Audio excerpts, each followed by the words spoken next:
मैं doctor Arun Vyas, associate professor geology, government Bangur college Didwana. विद्यार्थियों, आज के इस व्याख्यान में मैं आपको कॉन्टिनेंटल ड्रिफ्ट यानी कि महाद्वीपीय विस्थापन का जो सिद्धांत है, थ्योरी ऑफ कॉन्टिनेंटल ड्रिफ्ट, उसके बारे में जानकारी प्रदान करूंगा। कॉन्टिनेंटल ड्रिफ्ट एक बहुत महत्वपूर्ण थ्योरी है। आज की तारीख में जब हम विश्व के मानचित्र को देखते हैं तो उसमें जो हमें कॉन्टिनेंट्स और ओशंस नज़र आते हैं,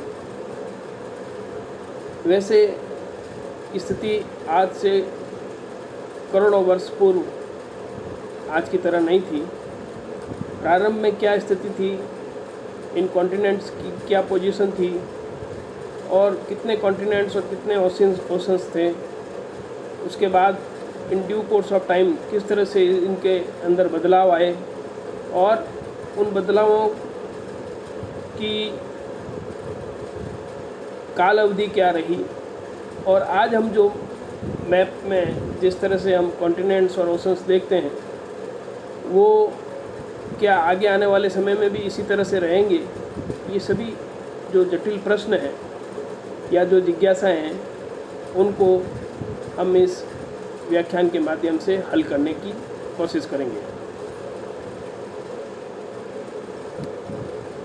कॉन्टिनेंटल ड्रिफ्ट थ्योरी, जैसा मैंने अभी आपको बताया, प्रारंभ में क्या पोजीशन थी कॉन्टिनेंट्स और ओशंस की और आज क्या स्थिति हो गई।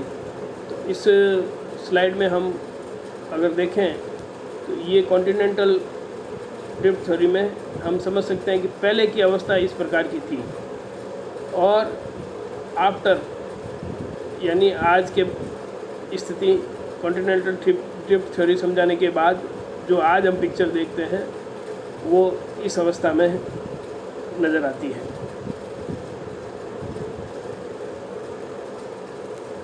यहाँ आप देख रहे हैं जो पहले की अवस्था थी उसमें एक सुपर कॉन्टिनेंट था ये, और उसके बाद आज हम देखते हैं किस तरह से दक्षिण अमेरिका, उत्तरी America, Africa, Asia, Europe, Australia, ये आज की तारीख में आज का कॉन्फ़िगरेशन है। महाद्वीपीय विस्थापन या कॉन्टिनेंटल ड्रिफ्ट के बारे में चर्चा करते हैं। पृथ्वी की प्रमुख स्थलाकृतियाँ महाद्वीप तथा महासागर हैं। बड़े बड़े जो टोपोग्राफिकल फीचर्स में अगर हम बात करें तो कॉन्टिनेंट्स और ओशंस, पृथ्वी की कुल सतह का 3/4 भाग यानी 3/4 महासागरों से घिरा हुआ है।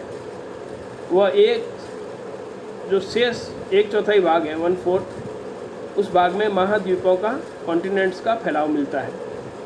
महाद्वीप सदैव थल के भाग और महासागर हमेशा जल के भाग ही रहे हैं, परंतु भूपटलीय हलचलों के कारण महाद्वीपों के तटीय भाग यानी जो कोस्टल रीजन्स हैं कॉन्टिनेंट्स के, महाद्वीपों के तटीय भागों का सामयिक रूप से निमज्जन या निर्गमन अवश्य होता रहा है।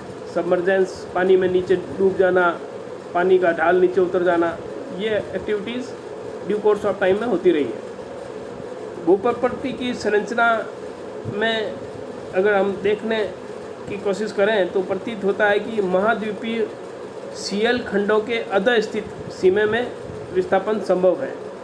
जब हम इंटीरियर ऑफ अर्थ पढ़ रहे थे और आपको उसके बारे में जानकारी दी तो कहा था क्रस्ट, मेंटल और कोर 3 भागों से पृथ्वी की आंतरिक संरचना को समझा जा सकता है। जो ऊपरी भाग है जिसे हम क्रस्ट बोलते हैं या भूप्रकृति बोलते हैं, वो 2 पार्ट्स में आपको समझाई थी, 2 भाग से बनी हुई है। ऊपर का जो क्रस्ट है, जो कॉन्टिनेंटल क्रस्ट है, उसको हम सीमा बोलते हैं, सिलिका और मैग्नीशियम से बना हुआ, और जो नीचे का अधस्थ, जो उससे नीचे जो पार्ट है कॉन्टिनेंटल क्रस्ट के नीचे, ओशनिक क्रस्ट, उसको हम सीमा बोलते हैं, सिलिकॉन और मैग्नीशियम। ऊपर वाला जो आई बैग योर पार्टन जो मैंने आपको पहले बताया, कॉन्टिनेंटल क्रस्ट जो है वो सियाल बोलते हैं उसको, सिलिकॉन और एल्युमिनियम से बना हुआ, और जो उसके नीचे ओशनिक क्रस्ट है उसको सीमा बोलते हैं। सिलिकॉन और मैग्नीशियम। तो ऊपर वाला भाग सियाल और नीचे वाला भाग सीमा। तो ये जो नीचे वाला भाग है सीमा, उसके अंदर विस्थापन कॉन्टिनेंट्स क्रस्ट के नीचे जो ओशनिक पार्ट का ओशनिक क्रस्ट है उसमें विस्थापन संभव है। भूप्रकृति के आंतरिक बलों की वजह से क्रस्ट के अंदर जो इंटरनल फोर्सेज हैं, इन भूखंडों का क्षैतिज तल में हॉरिजॉन्टल डायरेक्शन में विस्थापन संभव है, इसको असंभव नहीं कह सकते। अमेरिका के F.B. टेलर 1908 में तथा जर्मनी के अल्फ्रेड वेगनर ने 1910 में महाद्वीपीय विस्थापन सिद्धांत के बारे में जानकारियाँ प्रदान की थी। अब यहाँ आपको इस स्लाइड में आज की तारीख में प्रेजेंट डे सिनेरियो क्या है वो दिखाया है। जैसा कि हम सब जानते हैं, यहाँ ये देखिए आप, उत्तरी अमेरिका, दक्षिण अमेरिका, ये अफ्रीका, ये यूरोप, ये एशिया और ये ऑस्ट्रेलिया। अब ये इधर पैसिफिक ओशन, ये साउथ अटलांटिक ओशन, ये नॉर्थ अटलांटिक ओशन, ये आर्कटिक ओशन और ये अंटार्कटिक ओशन नीचे। तो ये आज की तारीख में किस तरह से ओशंस और कॉन्टिनेंट्स का कॉन्फ़िगरेशन है वो हम नक्शे में देखते हैं, लेकिन ऐसी सिचुएशन प्रारंभ में नहीं थी। अब पहला जो टेलर ने सिद्धांत दिया, इसको समझाने के लिए उसके ऊपर चर्चा करेंगे। टेलर ने 1910 में प्रकाशित अपने सिद्धांत में महाद्वीपों के विस्थापन को पृथ्वी की प्रमुख पर्वतमालाओं के वितरण का प्रमुख कारण बताया। जो डिस्ट्रीब्यूशन माउंटेन्स का है पृथ्वी के ऊपर, उनके वितरण का मुख्य कारण उन्होंने कॉन्टिनेंटल ड्रिफ्ट को बताया टेलर ने। टेलर की परिकल्पना के अनुसार प्रारंभ में उत्तरी गोलार्ध में लॉरेशिया नॉर्दर्न हेमिस्फीयर में और दक्षिण गोलार्ध यानी सदर्न हेमिस्फीयर में गोंडवाना नामक दो विशाल भूखंड मुख्यतः ध्रुवों के पास स्थित थे। ऊपर की तरफ जो था वो लॉरेशिया, नीचे की तरफ सदर्न पार्ट में गोंडवाना लैंड तथा इन दोनों के मध्य एक संकरा और विशाल महासागर स्थित था। ज्वारीय बलों के कारण दोनों भूखंडों के विघटित भाग भूमध्य रेखा की ओर विस्थापित हुए, जिसके फलस्वरूप अटलांटिक और हिंद महासागर का निर्माण हुआ। टेलर ने कहा कि उत्तरी गोलार्ध में लॉरेशिया, दक्षिण गोलार्ध में गोंडवाना और इन दोनों के मध्य में एक संकरा और विशाल महासागर, और ज्वारीय बलों के कारण दोनों भूखंडों के विघटित भाग से भूमध्य रेखा की ओर विस्थापित हुए, जिसके फलस्वरूप अटलांटिक और हिंद महासागर का निर्माण हुआ। महाखंडों के विभिन्न भागों की विषुवतीय गति के कारण उनके अग्रभाग में जहाँ पर सबसे कम प्रतिरोध था वहाँ पर्वतमालाओं की उत्पत्ति हुई। टेलर के सिद्धांत में पृथ्वी को प्रारंभ में चंद्र के बिना यानी चंद्रविहीन माना गया था। क्रिटेशियस युग में पृथ्वी के टूटे हुए भाग से चंद्रमा की उत्पत्ति होना माना गया। टेलर ने कहा कि क्रिटेशियस काल के दौरान पृथ्वी की एक टूट से चंद्रमा की उत्पत्ति हुई। सूर्य और चंद्रमा के आकर्षण के फलस्वरूप भी विशाल ज्वारीय बलों की उत्पत्ति मानी गई। जो टाइडल फोर्सेस थे उनके लिए सूरज और चंद्रमा के आकर्षण को रेस्पॉन्सिबल माना गया, जिसके कारण पृथ्वी का घूर्णन वेग प्रभावित होता है। दोनों महाखंडों के विभिन्न भाग विस्तृत रेखा की ओर विस्थापित होने के कारण इनके अग्रभागों में पर्वतमालाओं की उत्पत्ति हुई, ऐसा टेलर ने बताया। पर्वतमालाओं के निर्माण के लिए यथेष्ट 30 से 70 किलोमीटर से अधिक मात्रा में हजारों किलोमीटर का विस्थापन पृथ्वी के प्रारंभ में चंद्रविहीन होने और ज्वारीय बलों से महाखंडों के विस्थापन और पृथ्वी के घूर्णन काल को प्रभावित करने की धारणाएं बाद में गलत साबित होगी, सही साबित नहीं कर पाए। इसलिए टेलर का सिद्धांत अधिक प्रचलन में नहीं आया, ज़्यादा चली नहीं बात। उसके बाद वेगनर ने अपना सिद्धांत दिया, जो कि आज भी बहुत प्रचलित है। वेगनर ने अपने सिद्धांत में पैलियोजोइक यानी पुराजीवी महाकल्प में अत्यंत विशाल सियली भूखंड यानी सियाल से जो बना हुआ पेंजिया की परिकल्पना की। उन्होंने कहा कि प्रारंभ में एक बहुत सुपर कॉन्टिनेंट था, बड़ा सा जिसको उन्होंने नाम पेंजिया दिया। पेंजिया का मतलब होता है एंटायर अर्थ।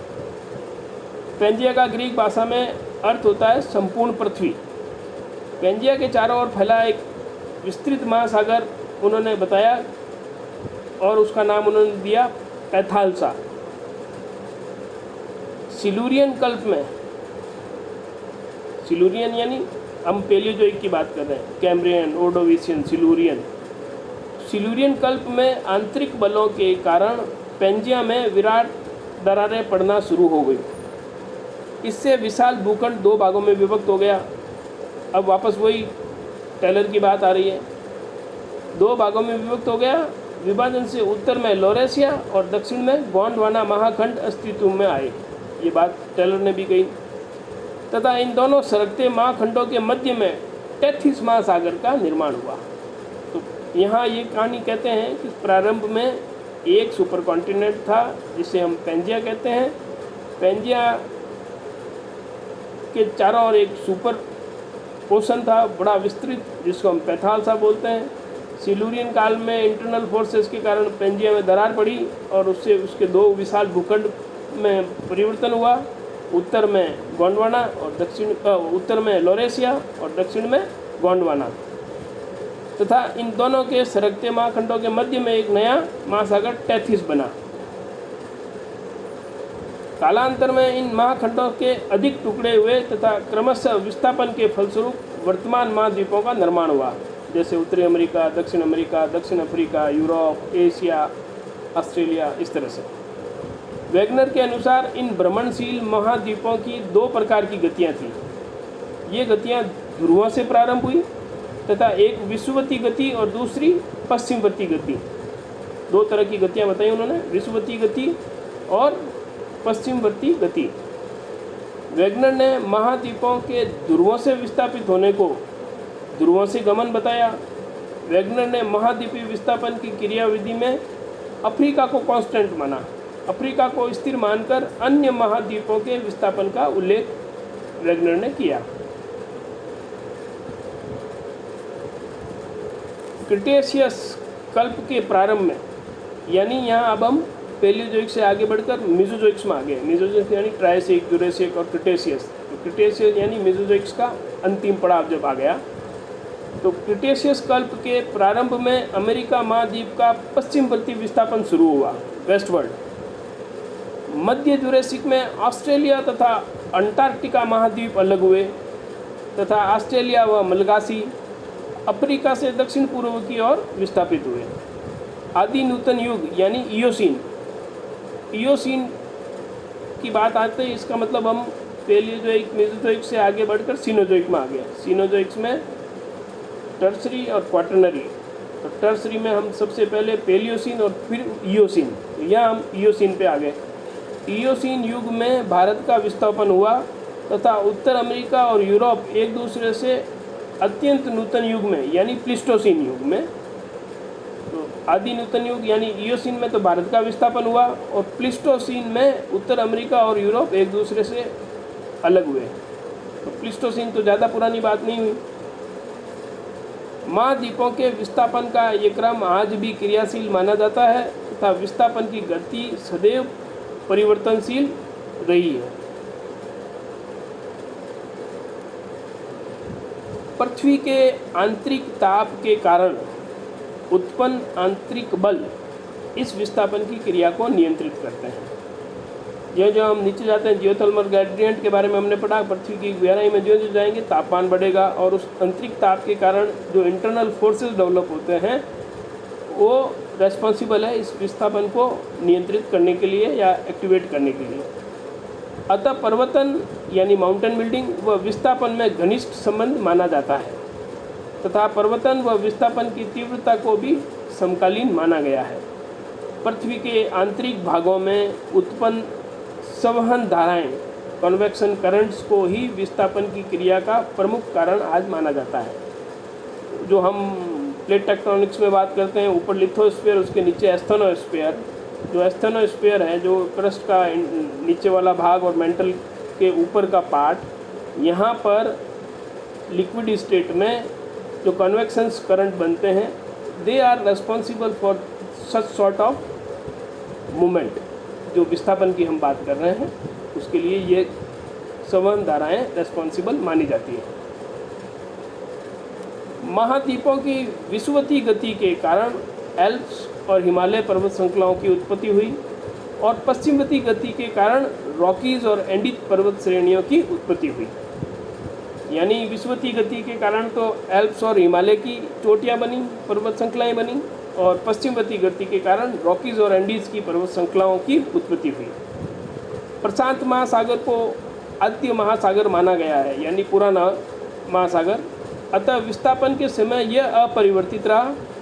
उत्तर अमेरिका और दक्षिण अमेरिका तथा अफ्रीका व यूरोप के विस्थापन से अटलांटिक महासागरों का निर्माण हुआ तथा अंटार्कटिका, ऑस्ट्रेलिया व भारत अफ्रीका के अलग होने से हिंद महासागर का निर्माण हुआ।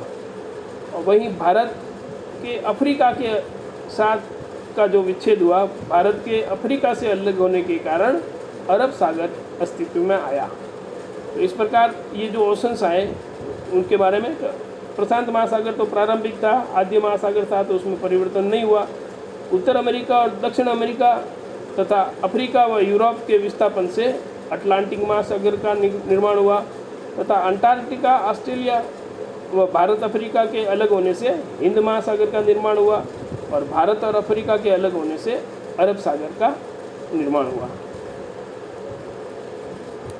महाद्वीपीय सिद्धांत विस्थापन के सिद्धांत से पृथ्वी की अनेक प्रक्रियाओं का समाधान हुआ, अतः यह सिद्धांत प्रमाणित माना गया। महाद्वीपीय विस्थापन के प्रमाण के रूप में वेगनर ने अफ्रीका व दक्षिण अमेरिका के समुद्री तटों की समरूपता, महासागरों की असमानता, महाद्वीपों की भूवैज्ञानिक समरूपता तथा इन पर पाए जाने वाले जीवाश्मों की समरूपता, विभिन्न महाद्वीपों की पूरा जलवायु संबंधी एकरूपता, महाद्वीपीय विस्थापन के पूरा चुंबकत्व संबंधी प्रमाणों को महाद्वीपीय सिद्धांत का आधार बनाया। वेगनर ने जब ये सिद्धांत दिया तो अपने इसको प्रूव करने के लिए उसने जो एविडेंसेस दिए उसके बारे में हमने आपको इस स्लाइड के माध्यम से जानकारी दी। 4 बड़े एविडेंस जो वेगनर ने काम में लिए, उसमें सबसे पहला था, जैसे अभी यहाँ लिखा हुआ बताया आपको, तो अफ्रीका, दक्षिण अफ्रीका और दक्षिण अमेरिका के जो मार्जिनल एरिया हैं, यानी दक्षिण अमेरिका का पूर्वी भाग और दक्षिण अफ्रीका का पश्चिमी भाग, इन दोनों को जैसे पजल गेम में फिट करते हैं ना, वैसे ही इनमें इनकी समुद्री तटों की समरूपता है वो एक दूसरे में फिट किए जा सकते हैं। तो ये एक एविडेंस था। दूसरा, उन्होंने फॉसिल्स के आधार पर कि जब सुपर कॉन्टिनेंट था और आज की तारीख में जब बिखरा होने के बाद कॉन्टिनेंट्स के बीच में ओशंस आ गए, तो कुछ ऐसे फॉसिल्स हैं जैसे वो दक्षिण अफ्रीका में भी पाए जाते हैं और दक्षिण अमेरिका में भी पाए जाते हैं। बीच में इतने बड़े महासागर का जो भाग है उसको पार करके इधर उधर नहीं जाया जा सकता। अगर दोनों वहाँ पे इस प्रकार के फॉसिल पाए जा रहे हैं तो वो संकेत करते हैं कि प्रारंभ में ये कभी एक रहे होंगे। इसी तरह से विभिन्न कॉन्टिनेंट्स में पाई जाने वाली रॉक्स और माउंटेन्स चेन्स की समरूपता को भी उन्होंने इंगित किया और पेलियो क्लाइमेट को भी उन्होंने एज ए एविडेंस काम में लिया, जिसकी चर्चा आगे हम इस व्याख्यान में स्लाइड के माध्यम से एक्सप्लेन करने की कोशिश करेंगे। यहाँ ये जिक्सा पजल फिट ऑफ कॉन्टिनेंट्स के रूप में अभी जो आपको मैंने चर्चा की, वेगनर यहाँ ग्रीनलैंड एक्सपीडिशन में जब गए थे तो वहाँ का ये चित्र है उसमें, और यहाँ इसमें आप देख सकते हैं कि ये दक्षिण अमेरिका और ये दक्षिण अफ्रीका। तो ये जो पार्ट है, ये जो मार्जिन्स हैं वो आपस में एक दूसरे में फिट हो सकती है। तो ये एक तरह से उन्होंने बताया कि प्रारंभ में कभी ये एक रहे होंगे। ये आप इससे मैं हिंदी में स्केच के द्वारा आपको समझाने की कोशिश की है किस प्रकार से अफ्रीका और दक्षिण अमेरिका एक दूसरे के बॉर्डर्स को अगर पास में लाया जाए तो एक दूसरे के सापेक्ष फिट बैठते हैं। फिर वो जो एविडेंस है इसकी जो हम बात कर रहे हैं, coal bed stretch across the eastern US and continue across southern Europe. तो ये कंटिन्यूटी जो है वो भी एक एविडेंस है। Matching plant fossils are found in South America, Africa, India, Australia and Antarctica. इन सब जगहों पर अलग अलग कॉन्टिनेंट्स में एक ही तरह के प्लांट फॉसिल पाए जाते हैं, उनकी मैचिंग की जाती है। Matching reptile fossils are found in South America and Africa. Matching early mammal fossils are found in South America and Africa. तो ये कुछ ऐसे एविडेंसेस हैं जिनके आधार पर हम बता सकते हैं कि ये जो जितने भी दूर दूर फैले हुए हैं ये सारे पहले एक चारों तरफ से मिलकर एक बीच में अगर ये इनको मिला दिया जाए तो वो पेंजिया का निर्माण करते हैं, जो कि प्रारंभ में पेंजिया के रूप में माना गया था। यहाँ आप इसमें देखिए fossil evidence for continental drift में जो मीजोसेरस है, ये मीजोसेरस ये उत्तरी दक्षिण अमेरिका में भी पाया जाता है और उत्तरी दक्षिण अफ्रीका में भी पाया जाता है। तो इस तरह से ये फॉसिल एविडेंसेस के आधार पर हम इनको कोरिलेट कर सकते हैं।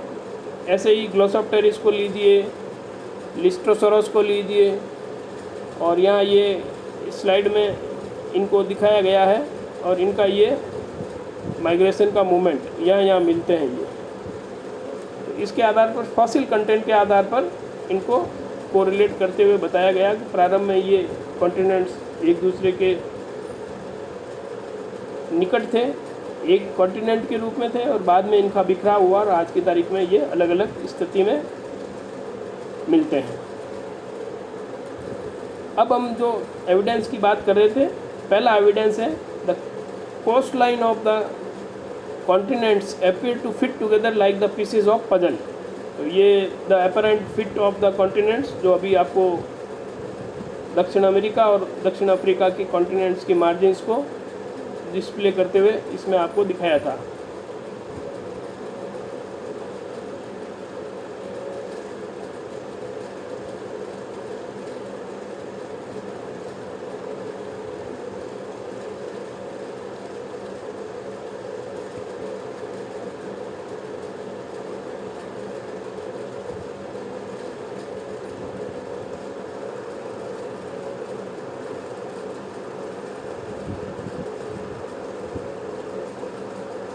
फिर यहाँ इसमें आपको देखिए जो कोस्ट लाइन पजल्स की बात की है आपको, the coast line of the continents appear to fit together like the pieces of puzzle. तो यहाँ इसमें आप देख सकते हैं कि ये वाला इलाका और ये वाला इलाका, इन दोनों को आपस में मैच करेंगे तो ये फिट हो जाता है। दूसरा एविडेंस है identical fossils have been found in the rocks on either side of the ocean. जो भी आपको बताया, यहाँ आप इसमें देखिए ये मीजोसेरस यहाँ पे भी है और मीजोसेरस यहाँ पे भी है, बीच में ये समुंदर है, तो ये पार तो कर नहीं सकते, तो निश्चित रूप से ये पहले आपस में जुड़े हुए थे। तो मीजोसेरस यहाँ पे भी मिल रहे हैं उनके फॉसिल, और दक्षिण अमेरिका और दक्षिण अफ्रीका दोनों जगह मिलते हैं। तीसरा एविडेंस जो काम में लिया गया वो है identical rocks and mountain structures have been found on either side of the oceans. तो इसमें आप देखिए ये दक्षिण अमेरिका से ऊपर उत्तरी अमेरिका वाला शॉर्ट पोर्शन और ये अफ्रीका से ऊपर यूरोप वाला पोर्शन। तो जो चट्टानें यहाँ मिल रही है उत्तरी अमेरिका और दक्षिण अमेरिका के बीच में, वही चट्टानें इतने दूर यहाँ यूरोप में भी उसी प्रकार की नेचर की रॉक्स और उनकी उसी नेचर की माउंटेन्स मिलती है। तो निश्चित रूप से पहले कभी ये एक इतनी दूरी में नहीं होकर पास के प्लेसेस रहे होंगे। तो ये on the either side of the ocean अगर हम बात करें तो रॉक्स और माउंटेन्स की सिमिलरिटी शो करती है कि प्रारंभ में ये कभी एक रहे होंगे। चौथा एविडेंस जो काम में लिया गया वो कोयला और ग्लेशियर पास्ट क्लाइमेट के बारे में बात करें तो coal has been found in cold regions and glacial evidences has been found in warm regions. एकदम उल्टा। आज की तारीख में इस तरह के संकेत ये बताते हैं कि प्रारंभ में ये आपस में जुड़े हुए रहे होंगे, इसलिए इस तरह की ये कोरिलेशन हम समझ सकते हैं। अब आप ये देखिए, ये जो डेंस ग्रीन फॉरेस्ट रहा होगा ट्रॉपिकल, वो बाद में कन्वर्ट हुआ होगा, काफ़ी लंबे समय तक दबा रहा होगा, बरीड हुआ होगा, उसके ऊपर प्रेशर पड़ा होगा, टेम्परेचर में बदलाव आया होगा, एक लंबी टाइम स्पेन उसने स्पेंड की होगी, तब जाकर वो बिटुमिनस यानी कोल की एक जो फॉसिल फ्यूल की जो एक वैरायटी है उसमें तब्दील हुआ होगा। अब ये जो बिटुमिनस है उसके आप ये देखिए लोकेशंस कहाँ कहाँ मिलते हैं। यहाँ इस पूरे ऊपर वाले में क्षेत्र में भी मिलते हैं, यहाँ पे भी मिलता है, ऑस्ट्रेलिया में मिलता है, और ये नीचे इस पोर्शन में भी जो ठंडा बेल्ट है उसमें भी मिलता है। तो ये इसका wide distribution of coal deposits ये कहता है कि प्रारंभ में निश्चित रूप से ये आपस में जुड़े हुए और एक जगह रहे होंगे। आज अब ये इस तरह से उनका फॉसिल रिमेन्स, फॉसिल फ्यूल्स जो हैं जगह जगह पर हमको रिपोर्ट हो रहे हैं, मिलते हैं, और ये संकेत करते हैं कि प्रारंभ में ये जगह निश्चित रूप से एक रही होगी, क्योंकि आज का एनवायरनमेंट जो है वो इन सब को यहाँ बनने के लिए अनुकूल नहीं है। लेकिन ये उस समय बना पेलियो क्लाइमेट में जब ये आपस में एक दूसरे से जुड़े हुए रहे थे। इसी तरह से ग्लेशियर्स को ले हम, तो ग्लेशियर्स कोल्ड रीजन्स में जैसे कि पोलर रीजन्स में रहे होंगे। ये जब वहाँ ग्लेशियर्स होते हैं तो उसमें स्टीरिएशंस मिलते हैं, धारियाँ मिलती हैं। ये ग्लेशियर स्टीरिएशंस चट्टानों के ऊपर इस प्रकार की धाराएँ जो दिखती है, खाँचे बनी हुई, ऐसी चट्टानों के ऊपर जो ग्लेशियल स्टीरिएशंस हैं, जो ग्लेशियल के मूवमेंट के कारण बनती है, खाँचे बन जाती है चट्टानों के ऊपर, उनको ग्लेशियल स्टीरिएशंस बोलते हैं। ऐसे आप स्पॉट आपको दक्षिण अमेरिका में भी मिलेंगे और दक्षिण अफ्रीका में भी मिलेंगे। अब ये तो चूँकि गर्मी वाले प्रदेश हैं आज की तारीख में, लेकिन ग्लेशियर्स के सिग्नेचर यहाँ मिल रहे हैं। इसका मतलब ये पहले आपस में जुड़े हुए और निश्चित रूप से नीचे सदर्न पोल की तरफ रहे होंगे। इसलिए यहाँ पर ये संकेत आज की तरफ पेलियो क्लाइमेटिक कंडीशंस को भी एक्सप्लेन करते हैं और इनको आपस में मिला हुआ कभी पास्ट में रहा उसका भी संकेत करते हैं। ये कुल मिलाकर एविडेंसेस के बारे में जिसके आधार पर टेलर ने अपनी बात समझाई। अब इस चित्र में आप देखिए कि किस तरह से ये लंबे समय से चेंज कैसे हुआ। आज से 25 करोड़ वर्ष पहले यहाँ पर यानी पर्मियन के दौरान इस प्रकार का ये कॉन्फ़िगरेशन था, एक पूरा पेंजिया था।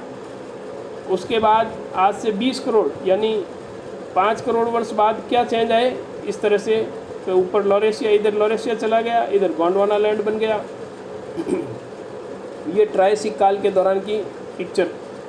उसके बाद और 50 मिलियन ईयर्स का डिफरेंस यानी 15 करोड़ साल पहले, ये 15 करोड़ साल पहले का मामला जुरासिक के दौरान।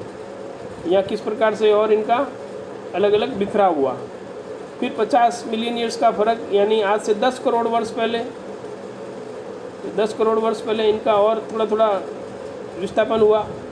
उसके बाद फिर 50 मिलियन के फ़र्क के बाद में आप क्रिटेशियस काल के दौरान आ जाओ, तो क्रिटेशियस यानी आज से 5 करोड़ वर्ष पहले ये इस प्रकार से एग्जिस्टेंस में आ गए थे। नॉर्थ अमेरिका, दक्षिण अमेरिका, अफ्रीका, यूरेशिया जो यूरोप और एशिया से मिला हुआ था, अफ्रीका और ये ऑस्ट्रेलिया।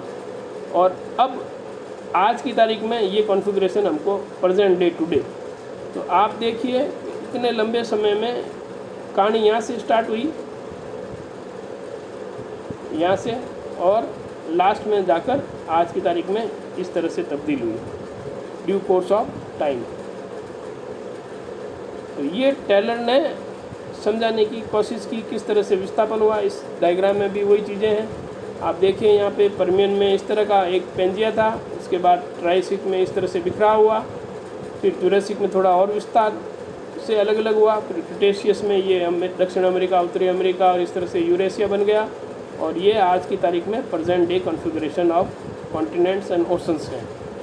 अब ये सारा टेलर ने समझा दिया, लेकिन टेलर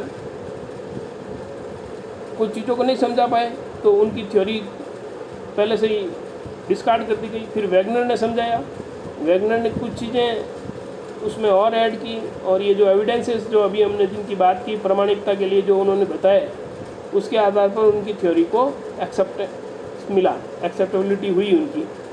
लेकिन वैगनर इन सब विस्थापन के लिए जो ड्राइविंग फोर्सेस था उसको ज़्यादा इतना समझा नहीं पाए। तो उसको समझने के लिए वो एक्सपीडिशन पे निकले वापस नॉर्थ पोल की तरफ और अपनी टीम के साथ एक्सपीडिशन पे गए। लेकिन दुर्भाग्य से एक दिन वहाँ उस समय बहुत भारी तूफ़ान आया और उस भारी तूफ़ान में वैगनर वहीं पर उनके प्राण न्यौछावर हो गए और कहते हैं कि उनकी बॉडी भी वहीं उसी समय वहीं पर दबी हुई रह गई, जो आज तक वहीं है। तो एक तरह से ये उनका एक डेडिकेशन था, उन्होंने अपने आप को समर्पित कर दिया था। लेकिन उनके जाने के बाद वैगनर के सिद्धांत को ज़्यादा हाईलाइट किया गया, ज़्यादा हाईलाइट हुआ वो, और उनके वर्क को एक्नॉलेज किया गया। तो लेकिन उनका एक डेडिकेशन था, वैगनर ने उस काम को अंतिम अंजाम तक पहुंचाने के लिए अपना जीवन भी वहाँ त्याग दिया। ये एक और स्लाइड, इसके हिंदी के माध्यम से 3 अलग अलग अवस्थाओं में बताया जा रहा है। फर्स्ट कार्बनी यानी पोस्ट कार्बोनिफेरस टाइम, आदि न्यूटन यानी ईओसिन, और उसके बाद ये आज से 15 लाख वर्ष पूर्व की 3 स्थितियों में किस प्रकार से 3 स्टेजेज में ये इनका बिखराव हुआ। ये इस तरह से कॉन्टिनेंटल ड्रिफ्ट को समझाने का प्रयास किया गया। इसमें भी आप देखिए, ये इस प्रकार से ये प्रारंभिक अवस्था ये थी, बाद में इस तरह से बिखरा हुआ, फिर और दूर हुए, और आज की तारीख में ये इस तरह से उनकी कॉन्टिनेंट्स और ओशन की कॉन्फ़िगरेशन है। तो ये इस तरह से महाद्वीपीय विस्थापन को हम समझने का प्रयास कर सकते हैं। और इस रेफरेंस में जब हम भारत की बात करते हैं तो भारत जो है उसकी पोजीशन भी आप देख सकते हैं किस तरह से in due course of time, आज से 71 मिलियन ईयर्स पहले भारत की क्या स्थिति थी, ये इस प्रकार का मूवमेंट है। धीरे धीरे 55 मिलियन ईयर्स में भारत की स्थिति ये हो गई, फिर 38 यानी इक्वेटर के पास, फिर 38 मिलियन ईयर्स अगो भारत की ये स्थिति हो गई, फिर 10 मिलियन ईयर्स अगो भारत की ये स्थिति हो गई, और आज की तारीख में भारत यहाँ पर स्थित है। यानी इस प्रकार से भारत की जो लैंड पार्ट है वो भी मूव किया है। और जो हम प्लेट टेक्टोनिक्स में पढ़ते हैं कि भारत जो इंडियन प्लेट्स हैं वो आज भी नॉर्थ ईस्ट डायरेक्शन में लगभग 25 से 30-35 मिलीमीटर प्रति ईयर के रूप में नॉर्थ ईस्ट की तरफ, यूरेशियन प्लेट की तरफ मूव कर रही है। तो ये कुल मिलाकर इस प्रकार से महाद्वीपीय विस्थापन का सिद्धांत, और उसके माध्यम से हम समझ सकते हैं कि प्रारंभ में किस प्रकार से पेंजिया था, उसके बाद उसके कैसे 2 टुकड़े हुए, नॉर्दर्न हेमिस्फीयर में लॉरेशिया गया, सदर्न हेमिस्फीयर में गोंडवानालैंड गया। नॉर्दर्न हेमिस्फीयर में जो लॉरेशिया गया उससे उत्तरी अमेरिका, यूरोप के बाद इधर एशिया, यूरेशिया जिसको बोलते हैं, उनका पार्ट बना। नीचे जो दक्षिण हेमिस्फीयर में जो गोंडवानालैंड बना, उससे हम देखते हैं कि दक्षिण अमेरिका, दक्षिण अफ्रीका, ये ऑस्ट्रेलिया, ये नीचे वाले पार्ट जो हैं कॉन्टिनेंट्स के, वो उससे बने। तो पेंजिया से लेके आज की कॉन्फ़िगरेशन जो मैप में हम देखते हैं उसको किस तरह से बना, कब कब इनमें परिवर्तन हुए, क्या फोर्सेस थे, क्या एविडेंसेस थे, ये सारी जो इस कहानी है उसको हम महाद्वीपीय विस्थापन या कॉन्टिनेंटल ड्रिफ्ट कहते हैं। और इस व्याख्यान में जो इमेजेस काम में ली गई, उन इमेजेस का सोर्स जो है इंटरनेट पर गूगल सर्चेज में जो ली हैं उनको हमने यहाँ एक्नॉलेज करते हैं, क्योंकि ये केवल एकेडमिक इंटरेस्ट के लिए बनाया गया लेक्चर है, इसका कोई कमर्शियल यूज़ नहीं है। तो जितनी भी सोर्सेज से हमने यहाँ चित्र आपको समझाने के लिए लिए हैं उनको एक्नॉलेज करते हुए कि ये आपको ज़्यादा से ज़्यादा कैसे समझ में आए, इंटरनेट से प्राप्त सामग्री का यहाँ इस व्याख्यान में उपयोग किया गया। कॉन्टिनेंटल ड्रिफ्ट से संबंधित इसी व्याख्यान का PDF आपके क्लास वाइज व्हाट्सएप ग्रुप में साझा किया जाएगा और इस व्याख्यान से संबंधित असाइनमेंट आपको दिया जा रहा है। उन असाइनमेंट में पूछे गए प्रश्नों का उत्तर आप देवें और इस वीडियो को देखें, सुनें, समझें और PDF को भी पढ़ें और अपने नोट्स बनाएं और घर बैठे अपने अध्ययन को अनवरत जारी रखें।